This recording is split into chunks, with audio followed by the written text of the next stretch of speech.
सर्व वेदांतेषु उपास्यस्य समानत्वात्, सभी उपनिषदों में जो उपास्य ब्रह्म है उसके एक समान होने से, प्रधानस्य, प्रधानस्य को खोला प्रमुखस्य, प्रमुखस्य को खोला परमात्मनः, बोले उनका उपास्य एक ही होने से, परमात्मन इमे आनंदादय, ये जो आनंद आदि जो गुण हैं ये भी उस परमात्मा के ही हैं, उस प्रधान के ही हैं, उस प्रमुख के ही हैं। यहाँ सूत्र में प्रधान शब्द का अर्थ क्या है? प्रमुख या परमात्मा। सामान्य रूप से प्रधान का अर्थ क्या होता है? प्रकृति होता है, पर यहाँ प्रधान का अर्थ है मुख्य अर्थ या परमात्मा। तो ये आनंद आदि जो शब्द हैं इनका भी उपसंहार कर लेना चाहिए। तो इसमें क्या क्या शब्द हैं? आनंद, रस, आकाशात्मक, ये आनंद, आकाश और रस, आनंद रस आकाश, इस स्वरूप वाले, आकाशात्मकाः मतलब आकाश स्वरूप वाले, आनंद स्वरूप वाले, रस स्वरूप वाले, आकाश स्वरूप वाले इत्यादि जो शब्द हैं तैत्तिरीयोपनिषदि वर्णिताः, तैत्तिरीयोपनिषद में इन सब का वर्णन किया गया है। तो और भी शब्द हैं, ये तीन ही नहीं है, और भी हैं। तैत्तिरीयोपनिषदि वर्णिता गुणाः अन्यत्र उपनिषत्सु, और उसके तैत्तिरीय उपनिषद से अन्यत्र भी जो उपनिषदों में अनुवक्ता जो गुण बताए हैं उस परमात्मा के, तत्र उपसंहर्तव्या, तो उन सब का उपसंहार कर लेना चाहिए। उपसंहर्तव्या को खोला उपसंग्राह्या, और उपसंग्राह्या को खोल के बताया उपसंदेहा, वो सब भी इसी प्रधान के साथ ही जोड़ने योग्य हैं, प्रतिसंधान करने के योग्य हैं, इनका भी उपसंहार कर लेना चाहिए। अनयोः सूत्रयोः एक वाक्यता अस्ति, तो 11 और 12 जो सर्वत्र भेदात अन्यत्र में, ये तो 10 नंबर सूत्र है, और आनंदादय प्रधान से ये 11 नंबर है। तो इन दोनों में क्या है? एक वाक्यता, दोनों को मिलकर के ही एक वाक्य बनता है, तो इसलिए साथ साथ पढ़ दिया। पूर्व सूत्रे इमे बहुवचनांतम सर्वभेदात अन्यत्र इमे, तो यहाँ जो इमे शब्द आया है 10 नंबर सूत्र में वो क्या है? बहुवचनांत। इमे तो बहुवचन में बनता है ना, असौ, अमु, इमे, अयम, इमौ, इमे, हाँ पुल्लिंग का है ना ये, तो ये बहुवचनांत है। अयम, इमौ, इमे। पूर्व सूत्रे इमे बहुवचनांतम सर्वनाम विशेषणम, और ये सर्वनाम शब्द है इमे। सन्निहितस्य पदस्य एव योज्यम, तो ये इसके साथ जो सन्निहित पद अगला ही सूत्र, उसके साथ ही इसका योग बनता है। तच्च सन्निहितम पदम तद अग्रे ही उत्तर सूत्रे विद्यते, तो उससे सन्निहित पद, उससे आगे वाला जो सूत्र है 11 नंबर सूत्र, उत्तर सूत्र, उसमें विद्यमान है। वो क्या है? आनंदादयः। तो ये इमे की एक रूपता किससे हो जाएगी? आनंदादि के साथ, इमे आनंदादयः। तो ये सूत्रार्थ पूरा हो गया। अतः शांकर भाष्ये पृथक पृथक अधिकरण कल्पना न सम्यक, तो यहाँ पर इन दो सूत्रों का भाष्य करते हुए आचार्य शंकर जी ने जो अलग अलग अधिकरण की कल्पना की है अपने भाष्य में, वो उचित नहीं है। आगे कह रहे हैं, प्रिय शिरस्तु आद्य प्राप्ति उपचय अपचयौ ही भेदे। अब ये जो है ना आनंद, रस, आकाश इत्यादि जो शब्द हैं तैत्तिरीय उपनिषद में, वहां पर ही एक प्रिय शिरस शब्द भी है। प्रिय शिरस का मतलब है प्रिय एव शिर, मतलब वहां ब्रह्म की ना कल्पना की है कि जो प्रिय है वो उसका सिर है, आमोद प्रमोद उसकी बुझाएं हैं, ऐसे ऐसे कल्पना की है। तो वहां पर प्रिय शिर ये शब्द ब्रह्म का कल्पना में प्रिय शिर शब्द आया है। प्रिय शिरस्तु, प्रिय शिरस्त्वादि, प्रिय शिरस जो है ये प्रिय शिरस्तु आद्य प्राप्ति ही, वहां पर प्रिय शिरस आदि जो है ये विशेषण है, विशेषणा नाम उपसंहार प्राप्ति न भवति, इनका उपसंहार नहीं करना चाहिए, क्योंकि आनंद आदि कहने से प्रिय शिरस का भी ग्रहण हो जाता है। पर प्रिय शिरस का उपसंहार क्यों नहीं करना चाहिए? बोले इसमें उपचय अपचय ही भेदे, क्योंकि प्रिय शिरस का तो उपचय और अपचय होता है। कैसे होता है वो एक बार आप निकाल के देख लो। उसमें ऐसा है कि जैसे प्रियता है ना, भी कोई चीज ये आपको कैसा लगा ये पदार्थ, तो बोल जी बहुत अच्छा लगा, तो ये क्या हो गया? सामान्य हो गया। और कैसा लगा ये आपको पदार्थ? अच्छा लगा। और फिर और पूछें ये पदार्थ कैसा लगा? बहुत ही अच्छा लगा। तो इसमें अप डाउन हो रहा है ना। और कोई पूछे कि ये पदार्थ कैसा था? बोले बहुत ही अच्छा था। फिर दूसरी बार दिया तो बोले हाँ अच्छा था। और तीसरी बार दिया तो बोले हाँ ठीक था। तो उपचय और अपचय हो रहा है ना। तो ईश्वर में तो उपचय अपचय होता नहीं है। ईश्वर तो क्या है? एक रस है, एक सार है। तो जैसे आनंद आदि तो में का तो उपसंहार हो जाएगा, उसमें कम ज्यादा नहीं होता है, आकाश का भी हो जाएगा, लेकिन ये प्रिय शिरस आदि का वहां पर उपसंहार नहीं होगा, क्योंकि भेदे, इसमें भेद होने पर। अब आप निकाल के इसको पढ़ दीजिए।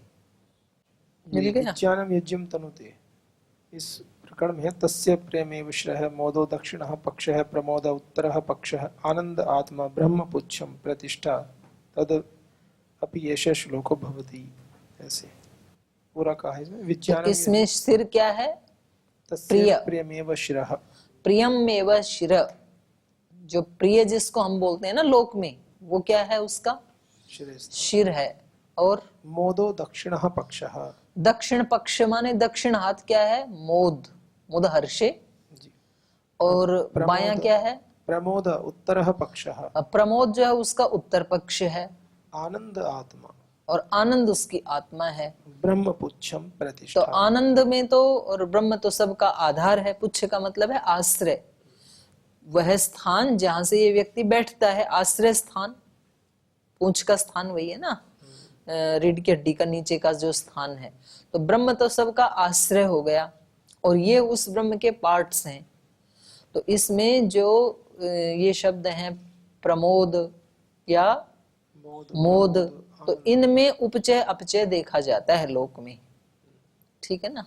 तो इसलिए यहाँ उपसंहार नहीं होगा, बस इतनी बात है। परमात्मा में उन्हीं शब्दों का उपसंहार किया जा सकता है जिनमें कोई उपचय अपचय ना हो, अधिक कम ना हो, न्यूनता अल्पता ना हो, क्योंकि ईश्वर में कोई न्यूनता या अल्पता नहीं होती है, ये सॉरी न्यूनता या अधिकता नहीं होती है। तत्र आनंदादिषु प्रिय शिरस्तु आदि विशेषणानाम उपसंहार प्राप्तिर न भवति। वो जो आनंद आदि शब्द हैं तैत्तिरीय उपनिषद में, उनमें एक प्रिय शिरस शब्द भी आता है।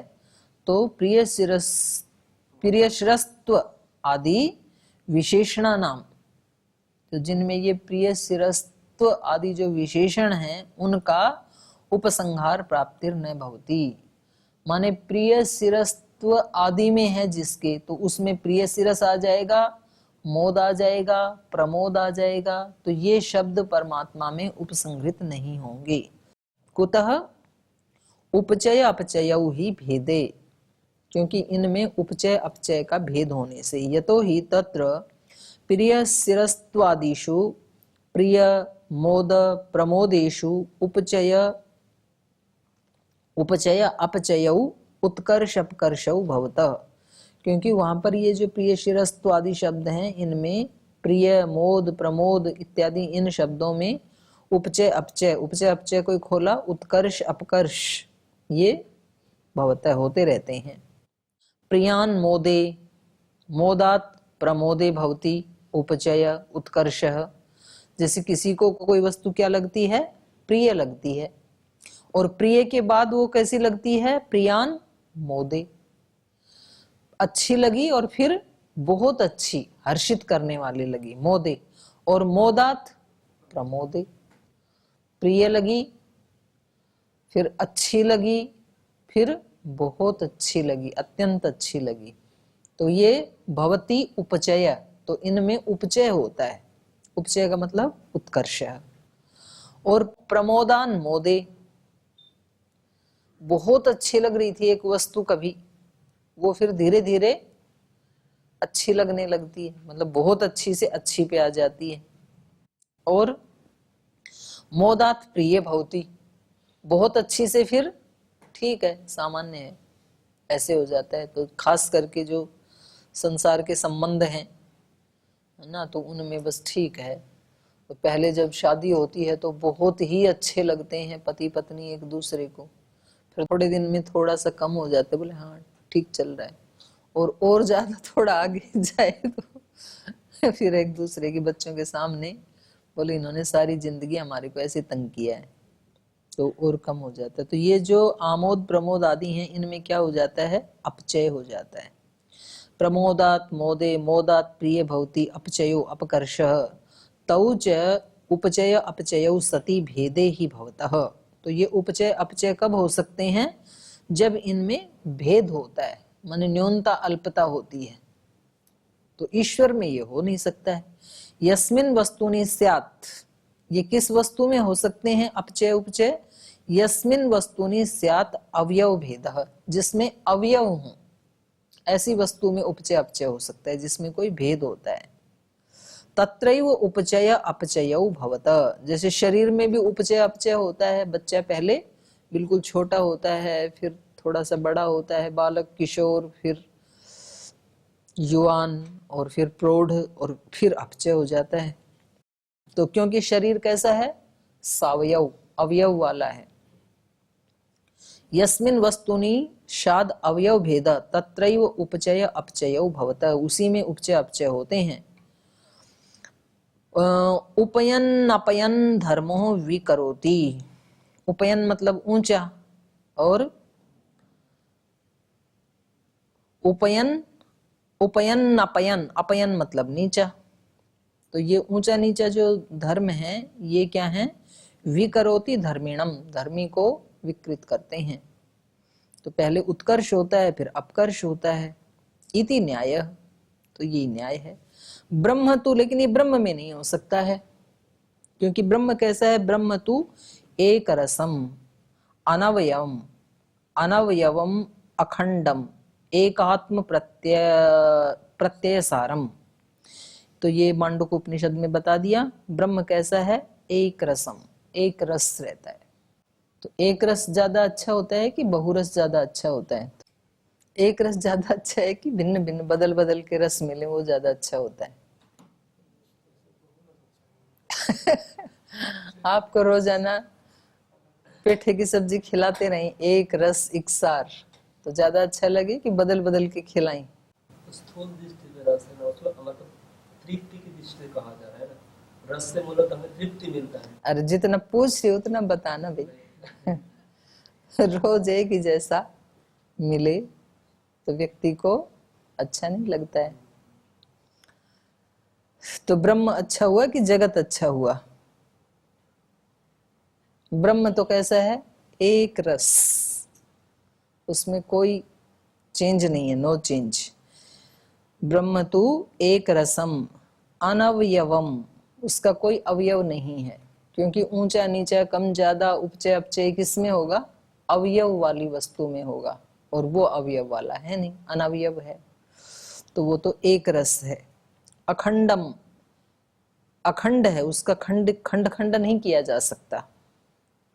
एकात्म प्रत्यय, एकात्म प्रत्यय सारम, केवल एक आत्मा का ही, एक स्वरूप का ही उसमें ज्ञान होता है, भान होता है, एकात्म प्रत्यय सारम। तो यहाँ पर कह रहे हैं कि इनका ये जो प्रिय शिरस्त आदि, प्रिय शिरस्त्व आदि जो शब्द हैं, इनका उपसंहार नहीं किया जाएगा उपासना आदि में, आनंद आदि शब्दों में, ये बता रहे हैं। क्योंकि ब्रह्म कैसा है, अनंतरम अबाह्यम, वो अनंतरम भीतर भी नहीं है, अबाह्यम बाहर भी नहीं है। तो भीतर भी नहीं है बाहर भी नहीं है, तो फिर कहाँ है,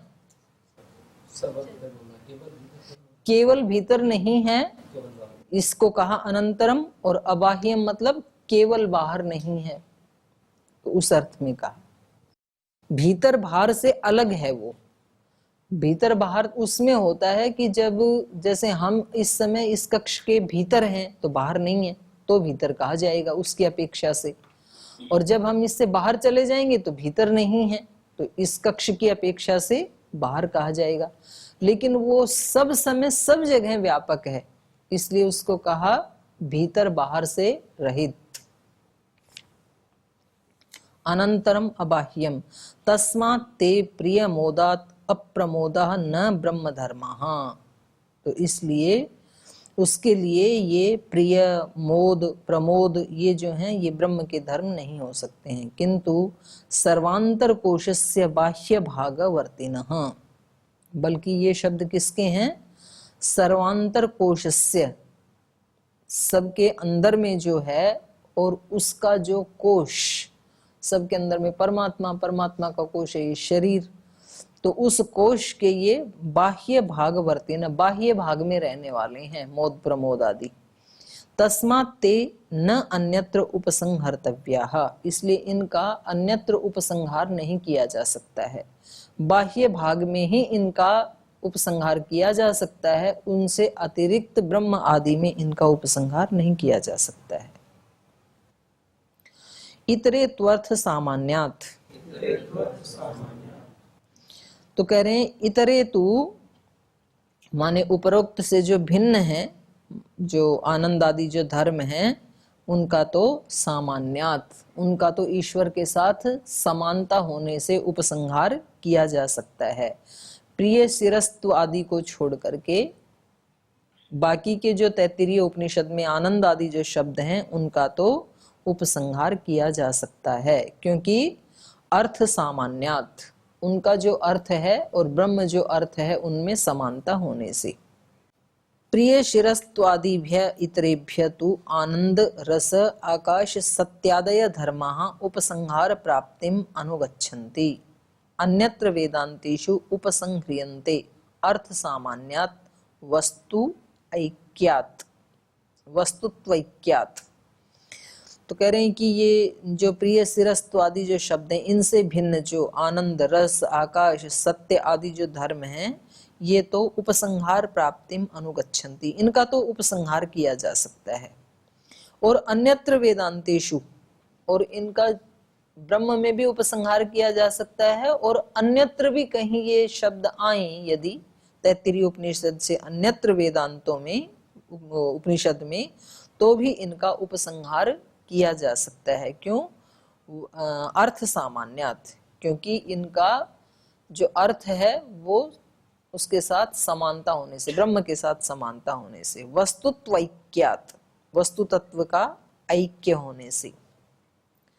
यथा ही आनंदमय ब्रह्मणि प्रवेशाय प्रिय शिरस्त्वादि रूपः क्रमो अस्ति तद्वत् इंद्रियेभ्यः परा ह्यर्था अर्थेभ्यश्च परम मनः मनसस्तु परा बुद्धिः बुद्धेरात्मा महान पर महतः परम अव्यक्तम अव्यक्तात् पुरुषः परः। यथा ही आनंदमय ब्रह्मणि प्रवेशाय, उस आनंदमय ब्रह्म में प्रवेश करने के लिए प्रिय शिरस्त्वादि रूपः क्रमो अस्ति, ये जो प्रिय शिरस्त्वादि रूप जो है इनका एक क्रम है, अर्थात ब्रह्म में प्रवेश करना है तो यात्रा फिर स्थूल से सूक्ष्म की तरफ जाएगी ना। अभी हमारी चित्त चेतना कहाँ है? शरीर और इंद्रियों में। अभी शरीर और इंद्रिय को ही हम अपना अस्तित्व व्यक्तित्व कह रहे हैं। तो इससे अंदर यदि प्रवेश करना है तो शरीर से सूक्ष्म क्या है? इंद्रियां। इंद्रियों से सूक्ष्म क्या है? इनके अर्थ विषय। इंद्रियेभ्य परा ह्यर्था अर्थेभ्यश्च परम मन, इन अर्थों से भी सूक्ष्म क्या है? मन, क्योंकि मन को ही जाकर के ये अर्थ रिपोर्टिंग करते हैं। मनसस्तु परा बुद्धि, और मन से भी परे, परे का मतलब है यहाँ सूक्ष्म, मन से भी ज्यादा सूक्ष्म क्या है? बुद्धि। तो बुद्धि का मतलब यहाँ पर अहंकार लिया गया है। क्यों इसलिए यहाँ पर अहंकार लिया गया है? क्योंकि आगे महत आ रहा है अगली पंक्ति में। तो बुद्धि और महतत्व तो एक ही होता है ना। तो यदि यहाँ पर हम बुद्धि का अर्थ महत कर देंगे या बुद्धि का अर्थ बुद्धि कर देंगे तो फिर वो आगे संगति नहीं बनेगी। तो इसलिए यहाँ मनसस्तु परा बुद्धि ही, बुद्धि का मतलब है अहंकार, अहंकार को भी बुद्धि कह देते हैं। बुद्धेर आत्मा महान परः, और यहाँ पर ये महान आत्मा, महान आत्मा का मतलब है महतत्व। बुद्धे परः महान आत्मा, इनको मिला लीजिए। अहंकार से भी परे क्या है? महान आत्मा। महान आत्मा मतलब महतत्व। और महतः परम अव्यक्तम, और उस महतत्व से भी सूक्ष्म क्या है? अव्यक्तम। परम मतलब सूक्ष्म, महतत्व से भी परम या सूक्ष्म है अव्यक्तम। अव्यक्त मतलब मूल प्रकृति। अव्यक्तात् पुरुषः परः, और उस अव्यक्त से भी सूक्ष्म क्या है? पुरुष, चेतन। पुरुषान न परम किंचित, उस पुरुष से परे, उससे सूक्ष्म कुछ भी नहीं है। पुरुष से यहाँ पर दोनों चेतन मात्र को ले लिया गया है, परमात्मा कहा है वैसे यहाँ पर, तो कहीं आवश्यकता है तो आत्मार्थ भी हो जाएगा। पुरुषान परम किंचित नास्ति, उस पुरुष से सूक्ष्म कुछ भी नहीं है। सा काष्ठा सा परागति, सूक्ष्मता की वो पराकाष्ठा है। अन्यत्रपि परत्व तारतम्य क्रमा मंतव्य भविष्यति इति अत्र उच्यते। तो कह रहे हैं यहाँ पर भी परत्व, परत्व का मतलब है तारतम्य क्रमा मंतव्य। ये परत्व जो है, ये तारतम्य, ये क्रम, ये ब्रह्म में प्रवेश करने के लिए मानना चाहिए कि भाई हमें ब्रह्म में प्रवेश करना है तो हमें स्थूल से सूक्ष्म की ओर, ये उपासना की ही पद्धति है। उपासना की पद्धति है मतलब हमारा लक्ष्य जो है वो ब्रह्म है। तो जरूरी नहीं है कि कोई इसी क्रम से ही जाएगा, ऐसा नहीं है। अब हो सकता है कि कोई व्यक्ति शरीर के स्तर पे जी नहीं रहा है, वो जी रहा है ज्ञान के स्तर पे, बुद्धि के स्तर पे, तो उसकी यात्रा वहीं से प्रारंभ होगी।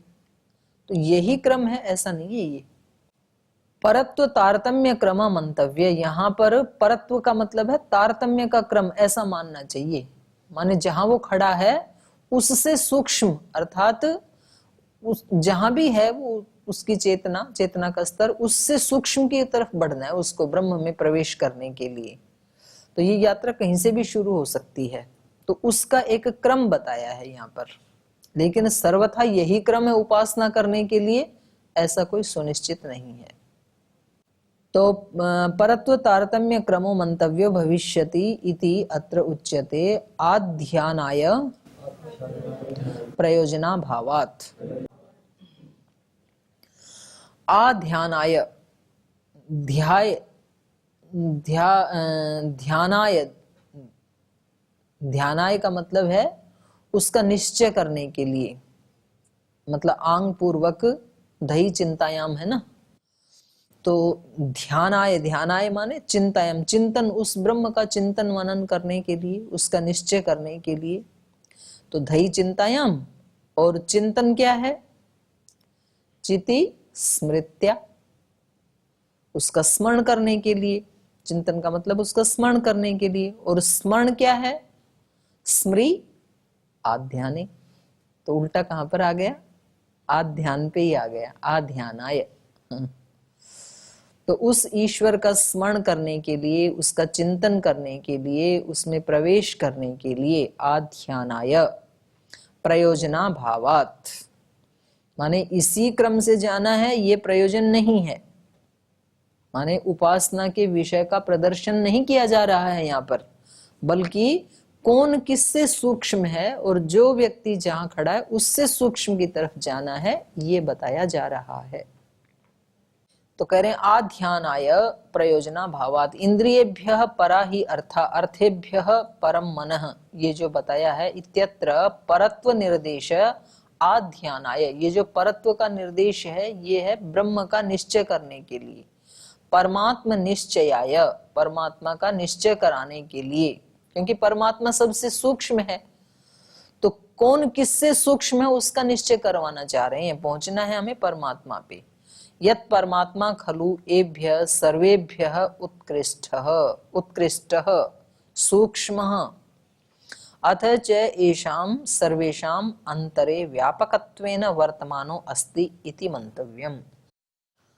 इत्यत्र परत्व निर्देश आध्यानाय परमात्म निश्चयाय यत् परमात्मा खलु एभ्य सर्वेभ्य, परमात्मा इनसे सबसे, इन सबसे मतलब इंद्रिय, अर्थ, मन, अहंकार, बुद्धि, महतत्व और मूल प्रकृति, इन सब से सर्वेभ्य एभ्य उत्कृष्ट, उत्कृष्ट मतलब सूक्ष्म, परमात्मा इन सब से सूक्ष्म है। अथ च एषां सर्वेषां अंतरे, और इन सब के अंदर भी है वो, व्यापकत्वेन वर्तमानो अस्ति, क्योंकि जो ज्यादा सूक्ष्म होगा वो उसके अंदर स्थूल रह सकता है, उससे सूक्ष्म और कोई नहीं है जो उसके भी अंदर रहे, परमात्मा से सूक्ष्म। जैसे शरीर से सूक्ष्म आत्मा है तो आत्मा शरीर में रह सकता है, पर क्योंकि शरीर आत्मा से स्थूल है तो शरीर आत्मा में नहीं रह सकता है, आत्मा शरीर में रह सकता है। तो इसलिए क्योंकि परमात्मा सूक्ष्मता की दृष्टि से पराकाष्ठा है, परमात्मा से सूक्ष्म और कोई ऐसी वस्तु नहीं है जो परमात्मा में भी रह सके। तो कहा वो इन सब से उत्कृष्ट है, उत्कृष्ट का मतलब है सूक्ष्म है। अथ च एषां सर्वेषां अंतरे व्यापकत्वेन वर्तमानो अस्ति इति, इसलिए इन सब के अंदर वो व्यापक रूप से वर्तमान है, इति मंतव्यम, ये मान लेना चाहिए। न ही अत्र उपासना विषय प्रदर्शनम, यहाँ उपासना विषय का प्रदर्शन नहीं किया जा रहा है कि ये न उपासना क्रमो भवेत, कि यही उपासना का क्रम होगा कि आप पहले इंद्रियों के पास जाओ, फिर अर्थ के पास जाओ, फिर मन, ऐसा नहीं है। बल्कि यहाँ पर केवल सूक्ष्मता का कथन कहा जा रहा है। कथम क्यों नहीं है ये क्रम? प्रयोजनाभावात, बोलिए प्रयोजन ही नहीं है। क्रम को पूरा करना प्रयोजन थोड़ी है, प्रयोजन क्या है? उपासना करना प्रयोजन है, सूक्ष्म में प्रवेश करना ये प्रयोजन है। उस क्रम का मतलब बिल्कुल घिसा पिटा वैसे ही अनुष्ठान करना ये प्रयोजन थोड़ी है। तो हम कई बार ऐसे ही करते हैं ना कि भाई जैसा बताया है वैसे की वैसे ही करना है, तो बोले वो एक स्थिति तक वो ठीक है, लेकिन जब एक व्यक्ति को वो उसमें निपुण हो गया तो फिर उसके लिए ये चीजें नहीं होती हैं। इसलिए सन्यासी के लिए यज्ञ आदि करना इसीलिए मना किया है, और पहले बहुत जरूरी है, तीनों आश्रमों में अत्यंत आवश्यक है। पर जो सन्यास हो गया, जो सन्यास को प्राप्त कर गया, उसका तो फिर प्रत्येक कर्म ही यज्ञ रूप हो जाता है। तो इसलिए कह रहे हैं कि ये उपासना का क्रम नहीं है। नहीं अत्र उपासना विषय प्रदर्शनम येन उपासना क्रमो भवेत् कथम प्रयोजनाभावात् नहि येषां परत्वे अस्ति किंचित उपासनायाः प्रयोजनम, क्योंकि इनके परत्व में, नहीं येषां परत्वे, इनके परत्व में उपासनायाः किंचित प्रयोजनम न, उपासना का कोई प्रयोजन नहीं है। कौन किसके परे इसको हम जाने, उपासना का तो प्रयोजन यही है कि हम परम सूक्ष्म परमात्मा में प्रवेश कर जाएं। तो आप इसको ऐसे भी ना समझें कि बिल्कुल ये उपासना करते समय हमें इसी क्रम से चलना है, ऐसा नहीं है। हमने तो इसलिए बताया है कि परमात्मा जो सबसे सूक्ष्म है उसमें हमें प्रवेश करना है। ठीक है, इसको यहीं तक रखते हैं आज।